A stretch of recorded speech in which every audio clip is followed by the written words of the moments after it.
जब आम इंसान क्षेत्र से गायब होता है तो लोग कहाँ जाते हैं? पुलिस के पास जाते हैं। अगर पुलिस से भी काम नहीं बनता है तो लोग जनप्रतिनिधि नेताओं के पास जाते हैं। लेकिन जब नेता ही गायब हो जाए तो उनके परिजन कहाँ जाएं या जनता जो है वह कहाँ जाए?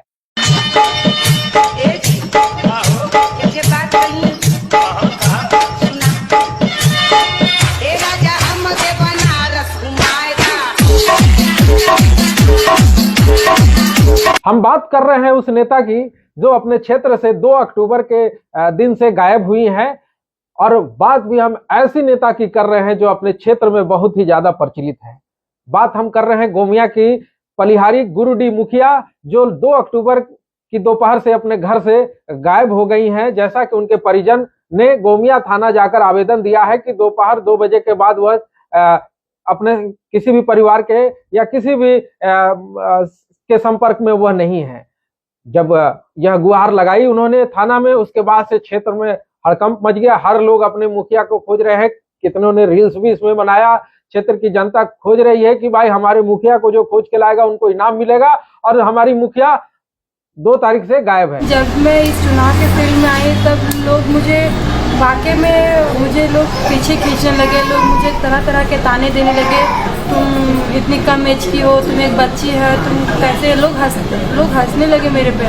इनके बारे में मैं एक और बात बताऊं कि इनका रील्स जो है वह बहुत ही क्षेत्र में प्रचलित था। इस माध्यम से जब वह मुखिया बनी, उससे पहले भी उनका रील्स बहुत चलता था। इसके बाद वह 2022 में 19 वोटों से अपनी प्रतिद्वंदी को हराकर बोकारो जिले की सबसे कम उम्र की मुखिया बनती है, जो चर्चा का विषय बनता है। चर्चा का विषय एक और बनता है कि जब इनका घर जो हजारीबाग है, इनके पिता भी उसी वर्ष साथ ही साथ मुखिया का चुनाव लड़ते हैं हजारीबाग के बंदातुर पंचायत से, वह भी मुखिया बनते हैं। एक ही साथ बाप बेटी दोनों मुखिया बनते हैं। और उसके बाद जब यह 2 तारीख को गायब हुई है, तब से उनके पति जो है आशीष, वह गोमिया थाना जाकर आवेदन दिया है। फिलहाल आप एसपी साहब की बातों को सुनिए। एसपी साहब क्या कर रहे हैं। उनके अनुसार मामला गायब होने का नहीं है, किसी बात को लेकर वह नाराज होकर अपने घर से गई हैं।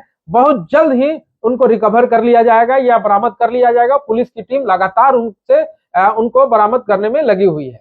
उसमें हम लोग जांच कर रहे हैं जी। अभी तक जो आया है और जो घर वालों का या जहां आसपास से पूछताछ से पता चला है, वो इस तरह से अभी तक जो सूचना है उस हिसाब से वो स्वयं नहीं है घर से।